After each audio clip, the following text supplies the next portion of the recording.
Una vez más, qué importante es que conozcamos un poco del contexto histórico de cada pasaje en la Escritura, porque al hacerlo de esta manera podemos tener una visión más amplia de lo que Dios quiere decirnos a nosotros hoy. Estamos hablando del apóstol San Pablo.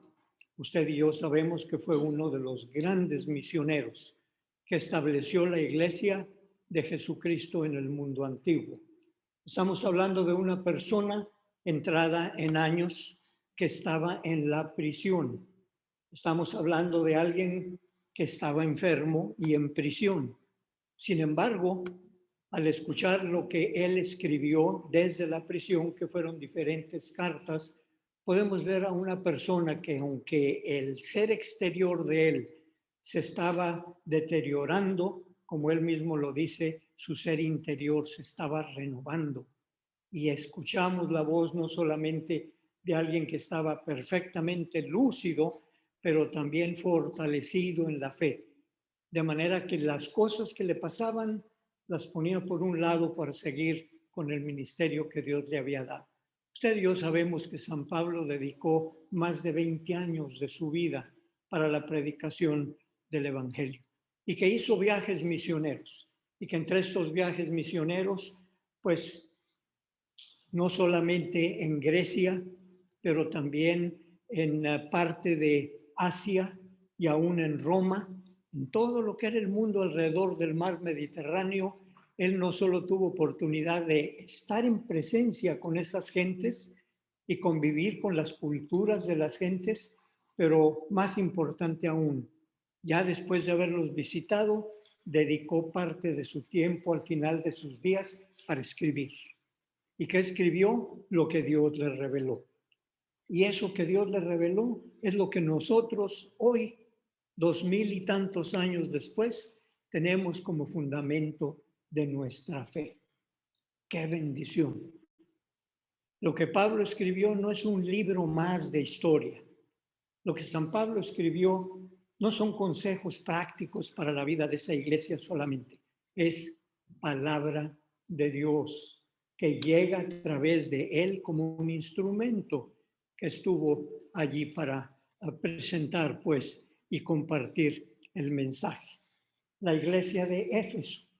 Éfeso, hermanos, era una de las ciudades principales en el mundo antiguo, en el mundo del tiempo de Jesús. Éfeso era un puerto. Por ahí pasaba el comercio que venía de Roma y de Grecia para llegar a Oriente.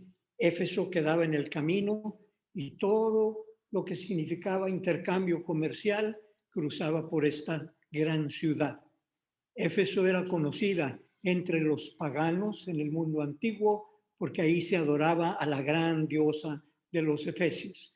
Porque Éfeso era una ciudad multicultural y también era una ciudad en donde se profesaban muy diversas profesiones o muy diversas fes religiosas. Éfeso fue el lugar en donde el apóstol San Pablo estuvo más tiempo durante su ministerio, que estuvo un año, año y medio en Antioquía, que estuvo un año en Filipos y otros tantos en otros lugares. En Éfeso estuvo 3 años y Dios tenía un propósito para ello. Y esta carta a los Efesios, juntamente con la carta a los Romanos, las recomiendo porque son las cartas en donde podemos aprender más doctrina. Ya estamos escuchando a un hombre entrado en años, con mucha experiencia en la vida de la iglesia, y al final de sus días escribió tanto la epístola a los romanos como la epístola a los efesios. Y ahí tú puedes encontrar los fundamentos principales de la fe cristiana. Y este capítulo 3 en lo particular de Efesios es muy importante para que tú y yo lo podamos poner en práctica, pues, y tengamos un mejor entendimiento de lo que es la voluntad de Dios para la vida y la misión de nosotros como iglesia. Si escuchamos con atención esta lectura que hemos compartido, aquí está un hombre diciendo: Señor, Gracias por haberme escogido a mí. Quizá no me lo merecía porque yo perseguí la iglesia. Quizá había otras personas que conocieron a Jesús, que convivieron con él, que pudieron haber hecho este trabajo. Pero yo te doy gracias, decía Pablo, dice en esta epístola a los Efesios, porque puso sus ojos en mí. No me lo merecía, pero por algo me escogiste, Señor, para revelarme un misterio. Y si se fijan en el lenguaje que usa Pablo, dice un misterio que no se dio a conocer en el mundo antiguo, un misterio que no conocieron en el Antiguo Testamento, algo que en los propósitos de Dios estaba para ser manifestado en el momento adecuado. Te doy gracias, Señor, por haber puesto tus ojos en mí, dice Pablo en esta carta a los Efesios. Y yo digo, pues sí, Dios puso sus ojos en Pablo porque iba a revelar un misterio que tenía que ver con todo el mundo, no solamente con los judíos.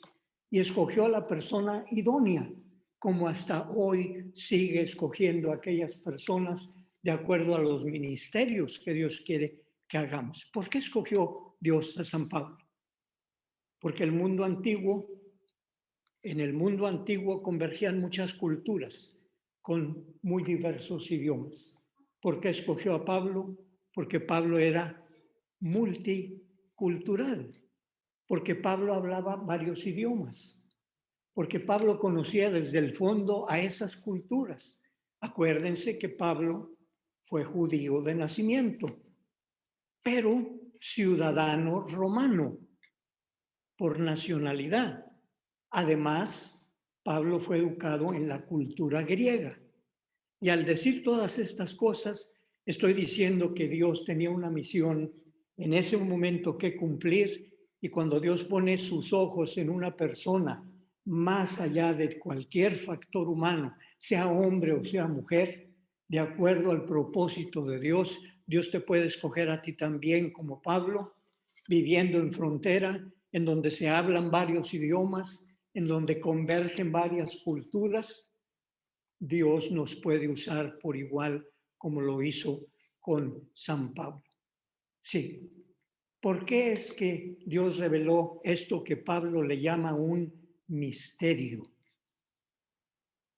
¿A qué se refería tal misterio? Bueno, allí en el capítulo 3 de Efesios se nos da a conocer en qué consistía este misterio que fue revelado primero a Pablo y después de Pablo a las iglesias y finalmente por medio de las iglesias a todo el mundo. Déjeme decirle que en el mundo greco-romano, en el mundo antiguo, las culturas eran más que todo nacionalistas. Fíjense ustedes, por ejemplo, que para los griegos había dos tipos de personas en el mundo. Para los griegos existían los griegos y todos los demás por igual, los bárbaros. ¿Esto cómo que bárbaros? Póngase a leer historia. Para el griego el importante era él y después de él era él. Y todos los demás eran conocidos como los bárbaros, las naciones bárbaras que no tenían la educación que ellos tenían. Entonces el que era griego tenía una opinión quizá un poco más superior que los demás por esta mentalidad. Y la gente lo aceptaba tal cual era. Piensa en los romanos. Para los romanos también existían solamente dos personas. El que era ciudadano romano, y todos los demás existían para ser esclavos. Y tenían el poder militar para poder hacerlo. Griegos, romanos. Y dirás tú, pero los judíos no fueron así. Se equivoca. Los judíos, y lo puedes ver en el Antiguo Testamento, para ellos había dos tipos de personas también. El que era judío y los gentiles. ¿Sabes de dónde viene la palabra gentil? Voy a decir una palabra que quizá no es muy grata al oído, pero me permite explicar. La gentucha. El judío era el que era parte del pueblo escogido de Dios. Los demás eran gentiles por igual. Entonces el mundo antiguo al cual Dios le reveló a Pablo este misterio era algo que iba a causar un choque tremendo. Era un reto enorme el poder romper con el status quo, con lo que estaba establecido como cultura para cada una de estas pues naciones que convergían alrededor del mar Mediterráneo. Dios le habló a este hermano nuestro, San Pablo, porque era la persona idónea para que revelara este misterio. ¿Cuál es este misterio? Ahí está en Efesios capítulo 3. Hasta por entonces, la palabra que se conocía entre los judíos es que era Dios, Jehová de los ejércitos, para ellos. Y si alguno otro de los que ellos consideraban gentiles llegaba a aceptar la fe del judaísmo, se le llamaba prosélito. Era como un favor que le hacían a los demás. Yo soy el que soy pueblo escogido y tú que vienes de otra nación que te llama la atención nuestra religión, nuestra fe, puedes entrar, pero tienes un lugar, no te pases de allí. Y les llamaban prosélitos. Bueno, a ese mundo, repito, fue al que Dios, por medio de San Pablo, le reveló un misterio. ¿Y cuál era el misterio? Lo que no se conocía. ¿Qué no se conocía? Lo que predicó San Pablo y los demás apóstoles. Todos somos coherederos de la gracia de Dios. La salvación, lo que hizo Jesús al morir en la cruz, no fue solamente para los judíos que se convirtieran al cristianismo. Todos por igual, independientemente de su cultura, de su idioma, de su condición social, son parte de la gracia de Dios que fue manifestada en Jesucristo. Dirás, ¿y qué misterio hay de ello? Bueno, tú y yo ya sabemos que esta es la verdad, pero en aquel tiempo, repito, no se veía nada bien. Por eso es que San Pablo tuvo tantos problemas con las gentes de su tiempo, porque romper patrones que llevan años y años establecidos para la vida social, para la vida religiosa, no es nada fácil. El misterio, pues, fue revelado por San Pablo y ese misterio lo dejó escrito casi en todas sus cartas, particularmente en Romanos capítulo 16. Habla y dice que Dios, por medio de Jesucristo, y que las buenas nuevas para ese mundo es que todas las naciones por igual caen bajo la sombra de la misericordia de Dios y lo que hizo Jesús es por igual para todo aquel que en él cree. Así lo declara Juan. De tal manera amó Dios al mundo, al cosmos, a todas las culturas, que dio a su propio Hijo para que cualquiera de todas las culturas, cualquiera de las personas que son parte de ellas, tengan la misma oportunidad de recibir la gracia de Dios, coherederos. Tú y yo sabemos lo que es una herencia y sabemos los problemas que se generan con las herencias, sean mucha dinero, sean de poco propiedad, hasta lo más mínimo hay veces nos peleamos. Bueno, esta es una herencia diferente. Es una herencia que Dios dejó escrita con sangre, con la sangre de Jesús, para que todo aquel que quiera recibirla sepa que en el testamento está escrito de ello. Comentábamos hace unos días, por eso se llama, o la Biblia se divide en Antiguo Testamento y Nuevo Testamento, porque este Nuevo Testamento es del que estamos hablando. Todos por igual, mis hermanos, somos coherederos de la misma gracia de Dios en Jesucristo. Así es que es para ti la herencia, es para ti. Seas niño, seas quien seas, está a tu alcance, ya está firmado. Está nomás que lo reclames por el camino de la fe y vas a recibir la bendición. Efesios capítulo 3, ¿de qué nos habla? De esta herencia que Dios nos deja en Jesús, a la cual todos por igual tenemos el mismo derecho. Y como lo decíamos hace un momento, para los romanos no era muy fácil entender que de la noche a la mañana ahora resulta que somos iguales, sea esclavo o no sea esclavo.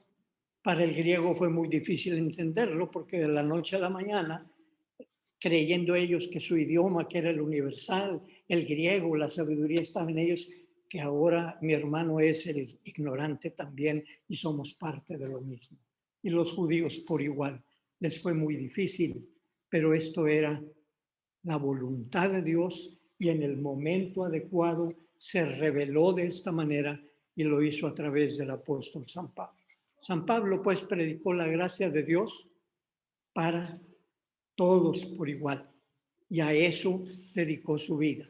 Y si recuerdas a Jesús, Jesús vino y predicó entre su pueblo, entre los judíos, pero los evangelios destacan la relación de Jesús con los samaritanos, con las mujeres, con los grupos que eran marginados por las propias culturas.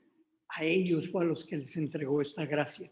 Jesús abrió la puerta, Pablo anduvo el camino, un camino en el cual se reveló el gran misterio.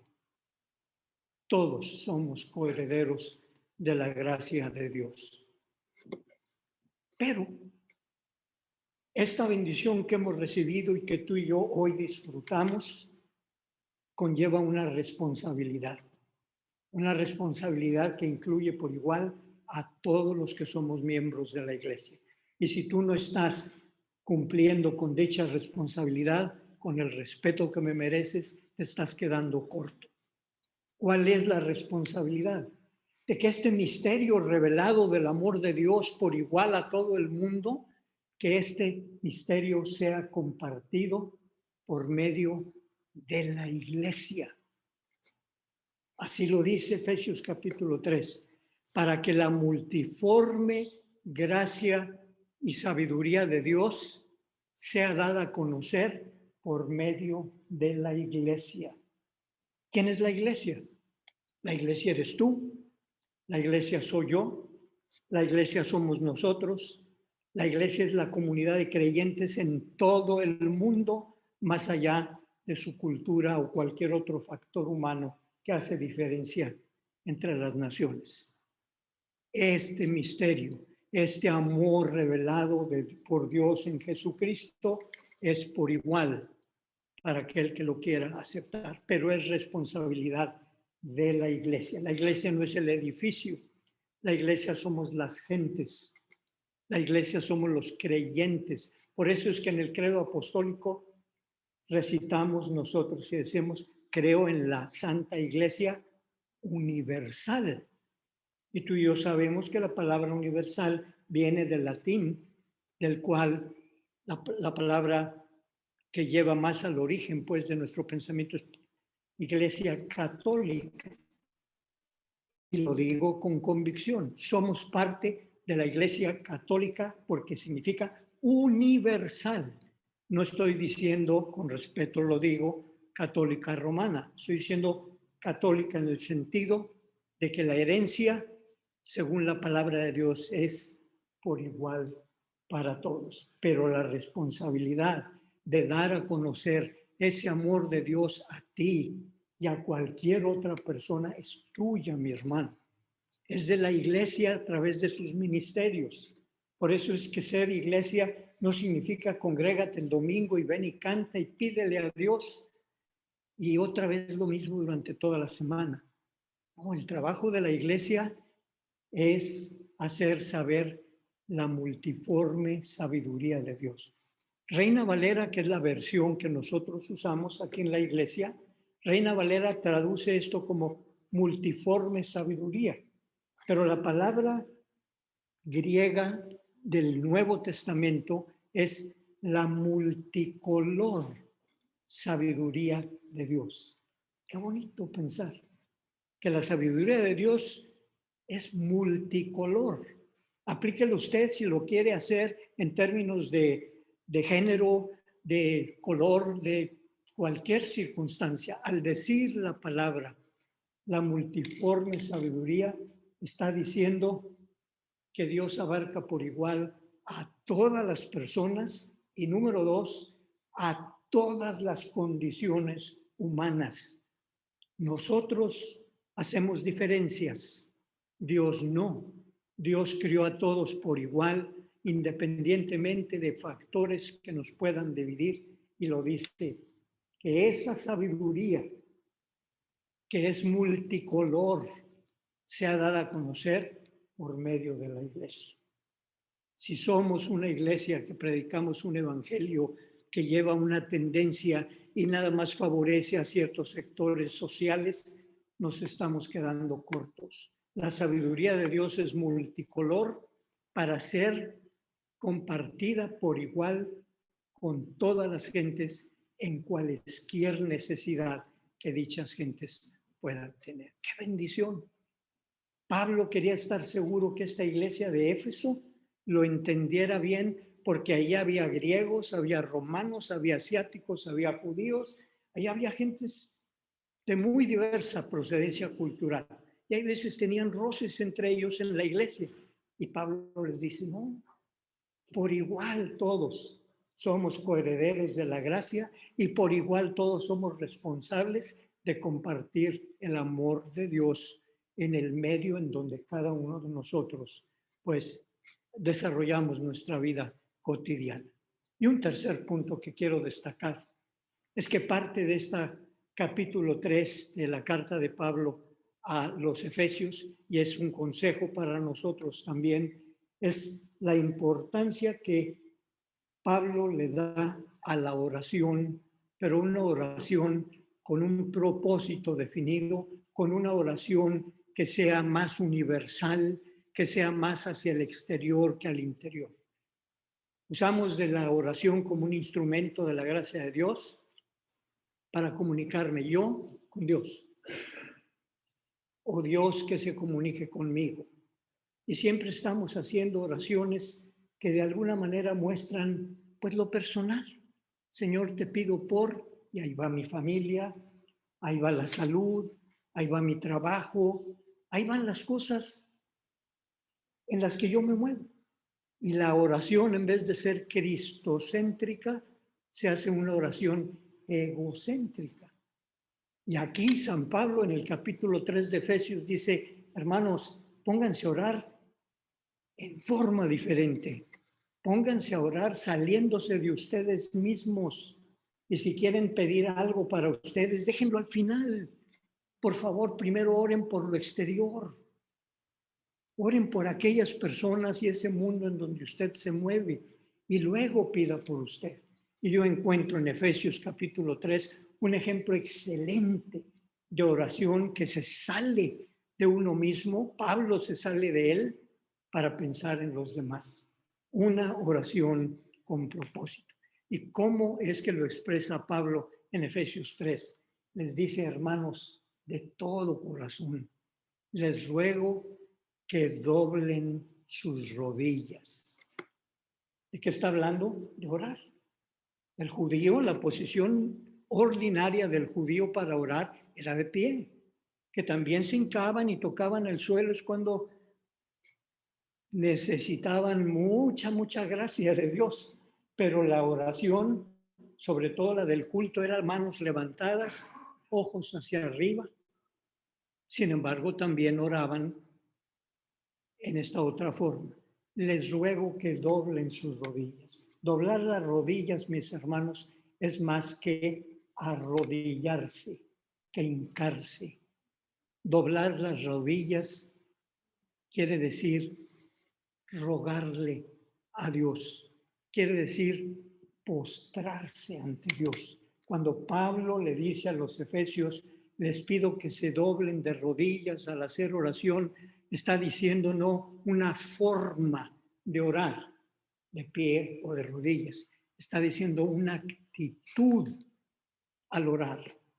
Doblen las rodillas quería decir, preséntense delante de Dios postrándose con humildad delante de Él. Esta es la oración que Dios va a oír, va a escuchar, porque viene desde una persona que reconoce ante quién está, ante un Dios soberano que merece toda honra y toda gloria. Una oración con propósito es aquella que piensa en los demás y después en sí mismo. Una oración con propósito es aquella que se postra la persona para abrir el corazón y vaciar literalmente todo aquello que quiere platicar con Dios. Y lo más importante para mí en esta enseñanza para el día de hoy es la siguiente. ¿Por qué razones que Pablo dice me postro ante Dios, me humillo ante Dios? Porque había una razón bien importante y es la que sigue. Para que ustedes, hermanos de Éfeso, sean fortalecidos en su ser interior por medio del Espíritu. Aquí hay doctrina, mis hermanos. Aquí hay enseñanza, hay bendición que Dios quiso compartir a través de la epístola a los Efesios. Fíjese usted cuál es el motivo que hace que Pablo se ponga de rodillas en actitud y en forma para que todos ustedes por igual, Efesios, sean romanos o sean griegos o sean judíos, para que todos ustedes que han aceptado la fe de Jesús sean fortalecidos. ¿Qué tomamos para fortalecernos físicamente, materialmente? Pues la vitamina. Vas y le dices al doctor, que es mejor, que me falta hierro, que me falta potasio, que lo que usted necesite. Bueno, ser fortalecidos es la clave de la oración con propósito. Y Pablo está pidiéndole a Dios por aquellas gentes y nosotros debemos de pedir por nuestras familias, por las iglesias, por nosotros mismos, para que por medio de su Espíritu de Dios que mora en nosotros, seamos fortalecidos en nuestro ser interior. ¿Qué entiendes por esta frase? Ser interior. Ahí está Pablo. Me acuerdo de ustedes en Éfeso, perdón.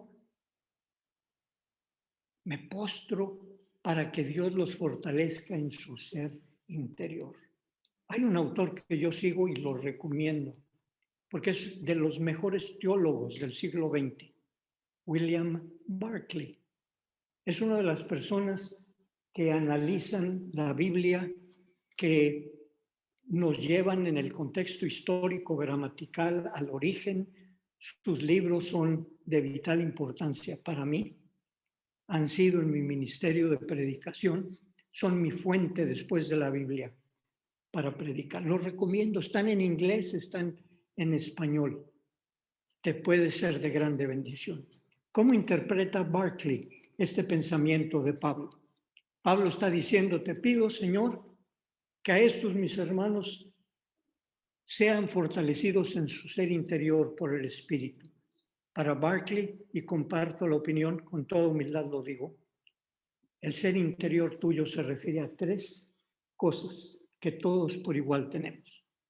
Parte de tu ser interior es la inteligencia. Dios nos ha dado capacidad para entender, capacidad para razonar, capacidad para tomar decisiones. Ahí la palabra inteligencia. El ser fortalecido es, si lo ves desde el punto de vista secular, sigue en la escuela y continúa en la escuela hasta donde puedas, porque la educación es vital para que tú seas feliz, seas productivo. Te pido, Padre, por estos mis hermanos en Éfeso, para que sean fortalecidos en su ser interior, en su capacidad para pensar. Dime cómo piensas y te diré cómo eres. Qué importante es en la vida de la iglesia que pongamos atención a esto. Que un día tú dobles tus rodillas y le digas, Padre, hoy no te voy a pedir por mi familia, ni te voy a pedir por mi salud, pero hoy te voy a pedir para que eso que me diste y que das por igual a todo ser humano como capacidad, que yo pueda recibir esa fortaleza en mi capacidad pensante para tomar las decisiones correctas. ¿Qué otra parte forma o es a la que se refiere San Pablo al ser interior? La conciencia. El ser interior no solamente tiene que ver con capacidad mental, tiene que ver con tu conciencia. ¿Qué entiendes por la palabra conciencia? Vamos a decirlo de la manera más al alcance de todos. Es esa voz interior que guarda todas aquellas cosas que aún desde antes de que naciéramos, mamá decía y platicaba. La conciencia es esa voz interior que se va formando desde el momento en que tú recibiste la vida, cuando naciste, cuando creciste, cuando escuchaste a la abuela darte buenos consejos. La conciencia son y conforma la conciencia, perdón, todos los valores sociales, morales con los que cada uno de nosotros vivimos a diario. Esa es la conciencia. Por eso es que en ocasiones usamos la palabra y decimos, no, hombre, qué inconsciente cuando alguien hace algo fuera de lo normal. Te pido, Padre, por la iglesia en Éfeso. ¿Para qué? Para que ellos postren sus rodillas como yo lo hago, para que ellos sean fortalecidos en su inteligencia, en su conciencia, en esa voz interior que te va a decir, hey, esto no está bien. Hey, esto está mal. Esa voz interior que todos llevamos y que de alguna manera no nos deja y no nos va a dejar hasta el día en que Dios nos llame. Pero hay un riesgo. Pablo, la Biblia habla de conciencias que se cauterizan. ¿Qué quiere decir esta palabra? Si usted trabaja en el área médica, lo podrá entender bien. Se cauteriza una herida. Ahí donde está la sangrita y un problema que tenemos, cauterizar quiere decir el poder resanar aquella herida. Bueno, en el sentido equivocado, hablando de la conciencia, hay veces se nos cauteriza la conciencia, ya no sentimos, ya no oímos la voz, ya por igual, que sea lo que sea, y a ver qué pasa. Por eso es que Pablo, y por igual, creyentes o no creyentes, está diciendo, te pido que los fortalezcas en su ser interior, en su inteligencia, en su conciencia. Y termina el comentario diciendo que el ser interior también tiene voluntad. Ay, qué palabra tan importante en la vida de un cristiano y no cristiano. Voluntad. La voluntad es aquel acto que con libertad tú decides hacer o no hacer. Voluntad. Un sinónimo de esta palabra puede ser libre albedrío, que tú tienes la libertad de decidir y de hacer de acuerdo a los marcos de la ley lo que mejor te convenga, lo que mejor quieras. No, hombre, es que tal persona sí, es muy inteligente, pero no tiene voluntad para ayudar. El trabajo en la iglesia es voluntario. ¿Por qué batallamos? Precisamente porque tenemos problemas con la voluntad. Porque la voluntad me dice, yo voy a hacer lo que yo quiero. Nadie me va a obligar. Que sean fortalecidos en su ser interior. Para que de esa manera todos por igual, en los ministerios, en las maneras como podemos ayudar, traer bendición a otras gentes, que exista la voluntad libre de que yo diga, yo participo, yo voy a ser parte de este ministerio o de este esfuerzo. ¿A qué le ponemos, pues más importancia? Pues a las áreas en las que recibimos recompensa. Yo trabajo y recibo una recompensa. Bueno, y Dios se agrada de ello, pero más se agrada a Dios cuando lo hacemos voluntariamente. Padre, te pido por la iglesia, para que esa iglesia tenga la inteligencia, tenga la conciencia y tenga la voluntad de poder decirle al mundo, somos coherederos de la gracia de Dios. Por igual, no te sientas menos, no te subajes, tú eres alguien. Cómo me gusta usar esta ilustración cada que viene a mi mente este concepto. Llega la persona y toca la puerta a una casa. Como que no lo oyeron, vuelve a tocar hasta que finalmente alguien de adentro le dice, ¿quién es? Y la persona, toda apachurrada, dice, no es nadie, soy yo. No es nadie, soy yo. ¿A qué punto la sociedad misma y nosotros mismos nos subestimamos? No somos nadie, imagínate.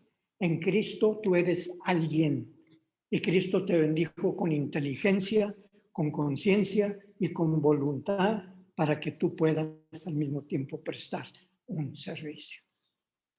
Por esta razón doblo mis rodillas, me postro ante mi Padre para que Él nos dé por medio de su Espíritu, y el Espíritu trabaja por medio de la palabra, el ser fortalecidos en nuestro ser interior, para que yo use mi inteligencia, mi conciencia y mi voluntad en tal manera de que pueda cumplir con la misión. Acuérdate, Efesios 3 dice que esa bendición que tú y yo tenemos, la iglesia es la que la debe difundir en una manera multicolor, por igual. Por eso debemos orar como iglesia, para que Dios pues nos dé esta capacidad. Y termino, dice Pablo en Filipenses 3, para que por la fe Cristo habite en tus corazones, en vuestros corazones.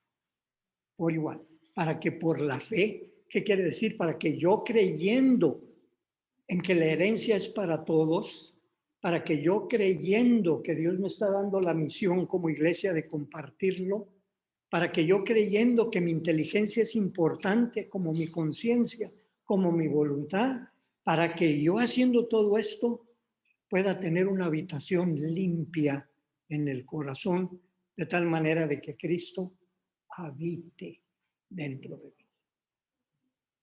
Habitar es una palabra clave, porque cuando se habla de habitar, se habla de convivencia. La casa no es, tu hogar no es una casa para dormir, con todo respeto. Tu casa es una casa para convivir. Y de eso se trata, de que todo esto se pueda realizar. ¿Para qué? Para que Cristo conviva contigo y conmigo en nuestro corazón. Mis hermanos, esta es la palabra de Dios para nosotros en esta mañana. Es una palabra de gracia, de bendición que está a tu alcance.